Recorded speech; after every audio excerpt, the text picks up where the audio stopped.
ധർമ്മസ്ഥല കൊലപാതക പരമ്പരയിൽ പുതിയ വെളിപ്പെടുത്തൽ. ഭൂമി തട്ടിയെടുക്കാനായി മലയാളിയെ കൊലപ്പെടുത്തി. ഭൂമി തട്ടിയെടുക്കാൻ പിതാവ് KJ ജോയിയെ ഒരു സംഘം കൊലപ്പെടുത്തിയെന്ന് മകൻ കേരള വിഷൻ ന്യൂസിനോട് പറഞ്ഞു. ഭീഷണിയെ തുടർന്ന് കുടുംബത്തിന് ധർമ്മസ്ഥലയിൽ നിന്ന് പലായനം ചെയ്യേണ്ടി വന്നുവെന്നും മകൻ. Kerala vision news exclusive. ഞാനിപ്പോഴുള്ളത് കർണാടക ധർമ്മസ്ഥലയിലാണ്. ഭൂമിക്ക് വേണ്ടി ഒരു മനുഷ്യനെ മൃഗീയമായി കൊലപ്പെടുത്തുക, അതിനുശേഷം അദ്ദേഹത്തിന്റെ കയ്യിലുള്ള 20 ഏക്കറോളം സ്ഥലം കരസ്ഥമാക്കുക. ഒരു മലയാളി അയാളുടെ ദുരനുഭവം കേരള വിഷൻ ന്യൂസിലൂടെ പുറത്തറിയിക്കുകയാണ്. എന്നോടൊപ്പം അതിക്രൂരമായി കൊല്ലപ്പെട്ട KJ ജോയിയുടെ മകൻ അനീഷൊപ്പം ചേരുന്നു.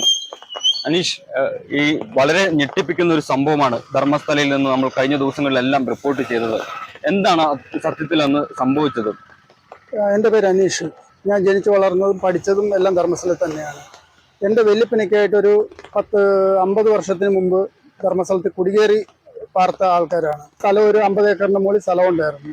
ആ സ്ഥലത്തിൻ്റെ മുകളിലാണ് ഈ ധർമ്മസ്ഥലത്തിൻ്റെ വീരേന്ദ്ര എന്ന് പറഞ്ഞ ആൾക്ക് അതിൽ കണ്ണ് വീഴുന്നത്. ഞങ്ങളുടെ സ്ഥലത്തിൻ്റെ മുകളിൽ സ്ഥലം വേണം എന്നും പറഞ്ഞ് ടോർച്ചർ ചെയ്യാൻ തുടങ്ങി.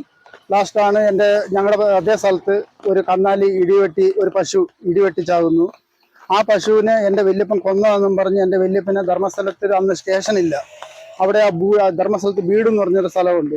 അവിടെ കൊണ്ടുപോയിട്ട് എൻ്റെ വല്യപ്പനെ രാത്രി നേരം വെളുക്കുന്നതിന് വരെ അവിടെ കൊണ്ടുപോയിട്ട് അടിക്കുകയും ഉപദ്രവിക്കുകയും ചെയ്തിട്ടാണ്.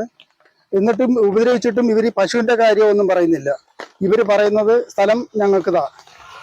അന്നേരം എൻ്റെ വല്യപ്പൻ പറഞ്ഞു, നിങ്ങൾ എന്നെ കൊന്നാലും സ്ഥലം ഞാൻ തരികയില്ല. ഇവർ ടോർച്ചർ ചെയ്ത് ലാസ്റ്റ് എൻ്റെ പപ്പായ്ക്ക് കല്ലേരിയിൽ, ധർമ്മസ്ഥലത്ത് കല്ലേരി എന്ന് പറയുന്ന സ്ഥലത്ത് ഹോട്ടലുണ്ടായിരുന്ന സമയത്ത് ഹോട്ടൽ ഗോലി സോഡ എന്ന് പറഞ്ഞ സോഡ ഫാക്ടറി ഒക്കെ ഉണ്ടായിരുന്നു. ആ സമയത്താണ് അവിടെ ഒരു സുഭാഷ് എന്നും പറഞ്ഞ് ഒരാൾ, ഈ ധർമ്മസ്ഥലത്തിൻ്റെ മൊത്തം ലാൻഡ്ലിങ്സും കാര്യങ്ങളെല്ലാം നടത്തുന്ന ആളാണ് ഈ സുഭാഷ്. ഈ സുഭാഷ് അവിടെ വരുന്നു, എൻ്റെ പപ്പയുടെ അടുത്ത് വരുന്നു, നിങ്ങളുടെ സ്ഥലം വിൽക്കുന്നോ എന്ന് ചോദിക്കുന്നു. അങ്ങനെയാണ് എൻ്റെ പപ്പ വീട്ടിൽ വന്നിട്ട് എൻ്റെ വല്യപ്പൻ്റെ അടുത്തും എൻ്റെ പപ്പയുടെ ചേട്ടനന്യന്മാരുടെ അടുത്തെല്ലാം സംസാരിച്ച്, അപ്പോൾ എന്നാൽ പിന്നെ ഏതൊക്കെയാലും ഇവരുടെ ടോർച്ചറാണ് സംഭവം, എന്നാൽ പിന്നെ കൊടുത്തേക്കാന്ന് എല്ലാം തീരുമാനിച്ച് 21 ലക്ഷത്തിന് കച്ചവടം പറയുന്നു. ലാസ്റ്റ് അവർ ആ 21 ലക്ഷം എന്നുള്ളത് അത് പിന്നെയും വെട്ടി കുറച്ച് 18 ലക്ഷമാക്കി. ഈ സ്ഥലത്തിന്റെ ഡോക്യുമെന്റ്സ് കാര്യങ്ങൾ 20 വർഷമായത്തേനും മൊത്തത്തിൽ എല്ലാവരുടെയും പേരിലായി. 4 പേരുടെ പേരിൽ ഈ സ്ഥലത്തിന്റെ ഡോക്യുമെന്റ്സ് എല്ലാം കൃത്യമായിട്ട് ആയി മാറി. പപ്പയുടെ ചേട്ടനന്യന്മാരുടെ എൻ്റെ വല്യമ്മയുടെയും പേരിൽ.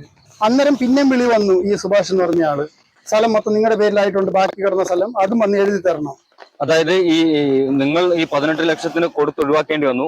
ബാക്കി സ്ഥലം, അതായത് 50 ഏക്കർ സ്ഥലത്തിന്റെ ബാക്കി സ്ഥലത്തിന്റെ കാര്യം എന്തായിരുന്നു? ബാക്കി സ്ഥലത്തിന് അത് തന്നെയാണ് 20 വർഷമായതിന് അത് ഓട്ടോമാറ്റിക്കലി ഡോക്യുമെന്റ്സ് ആയി. എൻ്റെ പപ്പയുടെ ചേട്ടനിയന്മാരുടെ പേരിൽ ഡോക്യുമെന്റ്സ് ആയി. ഓട്ടോമാറ്റിക്കലി അത് ഗവൺമെന്റിൽ നിന്ന് ആയി വരും. അത് എല്ലാം ആയി വന്നു. ഇവരറിഞ്ഞു കഴിഞ്ഞപ്പം പറഞ്ഞു അത് ആ സ്ഥലം വന്ന് എഴുതി തരണം. അത് ആ സ്ഥലം കൂടെ, ബാക്കിയുള്ള സ്ഥലം കൂടെ എഴുതി തരണം. അപ്പം എന്തൊക്കെ എൻ്റെ പപ്പ പറഞ്ഞില്ല, അത് പറ്റിയല്ല, അത് നന്നാവും, നമ്മൾ എഴുതി തരികയല്ല അതും പറഞ്ഞു. അത് ഫോണിൽ കൂടെയാണ് ഈ സുഭാഷ് കോൺടാക്ട് ചെയ്യുന്നത് എൻ്റെ പപ്പയെ. പപ്പ ഇല്ല, പറ്റിയാലെന്നു. സ്ഥലം ഏതൊക്കെയാലും ഇവർ തരികയല്ല. എന്നാൽ പിന്നെ ഡോക്യുമെന്റ്സും പേപ്പറുകളും കാര്യങ്ങളെല്ലാം നമ്മുടെ കയ്യിലുള്ള, അപ്പോൾ ആ സ്ഥലത്തിന് ലോൺ എടുത്തേക്കാന്നും പറഞ്ഞ് ഇതേ ധർമ്മസ്ഥലത്തിന് അടുത്തുള്ള ഒരു ബാങ്കിൽ പോയി ലോണിന് സംസാരിക്കുന്നു. ഈ ലോണിൽ സംസാരിക്കുമ്പോൾ അതേ ബാങ്കിലുണ്ടായിരുന്ന സ്റ്റാഫ് അതേ ധർമ്മസ്ഥലത്തുള്ള ആൾക്കാരാണ്. അവരാണ് ഡയറക്റ്റ് ഇൻഫർമേഷൻ കൊടുക്കുന്നത് ഇതേ സുഭാഷിന് തന്നെ. അവസാനം ഈ 2018 എന്താണ് സത്യത്തിൽ കുടുംബത്തിന് സംഭവിച്ചത്? അതിനുശേഷം നിങ്ങൾ നേരിടേണ്ടി വന്ന ദുരന്തം എന്തൊക്കെയാണ്? ഈ സുഭാഷ് പിന്നെ കോൺടാക്ട് ചെയ്യുന്നു, അത് ലോണിന് വേണ്ടിയിട്ട് പോകുന്നു. ലോണിന് ചെന്ന് കഴിഞ്ഞപ്പോഴാണ് അവിടുന്നാണ് പിന്നെയാണ് ഈ കഥ മൊത്തം മറിയുന്നത്. അവിടുന്ന് ലോണിന്റെ കാര്യം സംസാരിച്ചു എന്ന് ഇവരറിയുന്നു, ഈ സുഭാഷ് അറിയുന്നു. അപ്പം പിന്നെ വിളി വരുന്നു എൻ്റെ പപ്പയ്ക്ക്, മര്യാദയ്ക്ക് ഒന്ന് എഴുതി തന്നോണം, നിങ്ങൾ ലോൺ എടുക്കാൻ പോയത് ഞാൻ അറിഞ്ഞു, മര്യാദയ്ക്ക് ഒന്ന് എഴുതി തരണം, ഇല്ലെങ്കിൽ വിടുകയില്ലാന്ന് തന്നെ ഒരു വാശി വന്നു അവർക്ക്. അപ്പം ഈ കാര്യം എൻ്റെ പപ്പ എൻ്റെ അടുത്ത് പറയുകയും ചെയ്തിട്ടുണ്ട്, ഇങ്ങനെ സുഭാഷ് എന്ന് പറഞ്ഞ ആള് വിളിക്കുന്നുണ്ട് ടോർച്ചർ ചെയ്യുന്നുണ്ടെന്ന്. അത് കഴിഞ്ഞിട്ടാണ് എൻ്റെ പപ്പ ബെൽമൺ മുൻകൂർ എന്ന് പറഞ്ഞ സ്ഥലത്ത് ആയുർവേദ ചികിത്സയായിട്ട് പോകുന്നത്. അത് ഒരു തളർവാദ രോഗിക്ക് മരുന്ന് കൊടുക്കാൻ വേണ്ടി ഓയിൽ മസാജും കാര്യങ്ങളെല്ലാം ചെയ്യാൻ വേണ്ടിയിട്ട് പോയിട്ട് തിരിച്ചു വരുന്ന വഴിക്കാണ് ഒരു ടെമ്പോ, നീല പടുത കെട്ടിയ ഒരു ടെമ്പോ വന്ന് എൻ്റെ പപ്പയെ ഇടിക്കുന്നു. എൻ്റെ പപ്പ സ്പോട്ടിൽ മരിക്കുന്നു. അതേ സ്പോട്ടിൽ തന്നെ ഒരു പെൺകുട്ടി കണ്ടതാണ്. ഇത് ഏത് വണ്ടിയാണ് ഇടിച്ചതെന്ന് വരെ ആ പെൺകുട്ടി പറഞ്ഞതാണ്. ആ പെൺകുട്ടിയുടെ സ്റ്റേറ്റ്മെന്റും അതുപോലെ തന്നെ ബെളുവായി ജംഗ്ഷനിൽ CC ക്യാമറയ്ക്കകത്ത് എൻ്റെ പപ്പയുടെ വണ്ടി ബൈക്ക് പാസ്സാകുന്നു, ചുമല കളറ് ഹോണ്ട ഷൈൻ ബൈക്ക് പാസ്സാവുന്നു. അതിന്റെ പുറകെ ആ ടൈമിങ്സ് വെച്ച് നോക്കുമ്പോൾ ആ പുറകിൽ നീല പടുത കിട്ടിയ വണ്ടി വരുന്നു. ഇതെല്ലാം CC ക്യാമറയ്ക്കകത്ത് പതിഞ്ഞതാണ്. CC ക്യാമറയ്ക്കകത്ത് റെക്കോർഡ് ഉണ്ടായിരുന്നു. വരുന്നു. അത് കൃത്യമായിട്ടും പോലീസുകാർക്കും മൂടുപത്ര സ്റ്റേഷനിലെ എല്ലാ പോലീസുകാർക്കും എല്ലാ അവിടെ ഉണ്ടായിരുന്ന SIക്ക് CIക്ക് എല്ലാവർക്കും അറിയാവുന്ന സംഭവമായിരുന്നു. ഈ വണ്ടി 2 ദിവസം കൊണ്ടുപോയി, ഈ പപ്പായ ഇടിച്ച വണ്ടി 2 ദിവസം സ്റ്റേഷനിൽ കൊണ്ടുപോയി വെച്ചു ഇവര്. എന്നിട്ടാണ് ഇവർ വണ്ടി വിട്ട് അവിടുന്ന് തിരിച്ച് വിട്ടയക്കുന്നത്.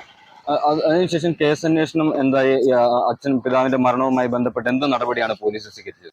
പോലീസ് അവിടുന്ന് SI എൻ്റെ അടുത്ത് പറയുന്ന കാര്യമാണ്, ഇത് നിന്റെ പപ്പായ ഇടിച്ചത് കുറച്ച് സ്ട്രോങ് ആയിട്ടുള്ള ആളുടെ വണ്ടിയാണ്, അത് നമുക്കൊന്നും ചെയ്യാൻ പറ്റിയല്ല. ലാസ്റ്റ് എൻ്റെ അടുത്ത് SI എൻ്റെ അടുത്ത് ഒരു വാക്ക് പറയുന്നുണ്ട്, നീ ഈ മാറ്റർ ഇവിടെ തന്നെ വിട്ടേര്, ഇത് നമുക്കൊന്നും ചെയ്യാൻ പറ്റിയല്ല, നീ ഉദ്ദേശിക്കുന്നിടത്തൊന്നും ഈ കാര്യങ്ങൾ നിൽക്കുകയല്ല, ഇനി നീ ഇതുമായിട്ട് മുമ്പോട്ട് പോയാൽ നിന്റെ ജീവന് വരെ ഭീഷണിയുണ്ട്. ഇത് ഇത്ര എൻ്റെ അടുത്ത് നേരിട്ട് പറഞ്ഞ കാര്യമാണ്. എന്നിട്ടാണ് ഇവര് hit and run unknown vehicle എന്നും പറഞ്ഞ് കേസ് ഫയൽ ഇവർ ക്ലോസ് ചെയ്യും. വാർത്താ മാധ്യമങ്ങളിൽ വലിയ തോതിൽ ധർമ്മസ്ഥല കൊലപാതക പരമ്പര ചർച്ചയായതിനു പിന്നാലെയാണ് ഈ കുടുംബം ഇപ്പോൾ രംഗത്തെത്തിയിരിക്കുന്നത്. നിയമ നടപടികളുമായി ഇവർ മുന്നോട്ട് പോവുക തന്നെ ചെയ്യും. ഈ ഭൂമിയുമായി ബന്ധപ്പെട്ട എല്ലാ രേഖകളും ഇവരുടെ കയ്യിലുണ്ട്. ഒരു മനുഷ്യായുസ് മുഴുവൻ കഷ്ടപ്പെട്ടുണ്ടാക്കിയതാണ് ഇത്തരത്തിൽ ഒരു പ്രബല കുടുംബം കരസ്ഥമാക്കിയിട്ടുള്ളതെന്നാണ് ഇവരുടെ ആരോപണം. എന്തായാലും ഹൈക്കോടതിയെ സമീപിക്കാൻ ഒരുങ്ങുകയാണ് അനീഷും കുടുംബവും. Joseph Augustine, Kerala vision news, Dharmasthala.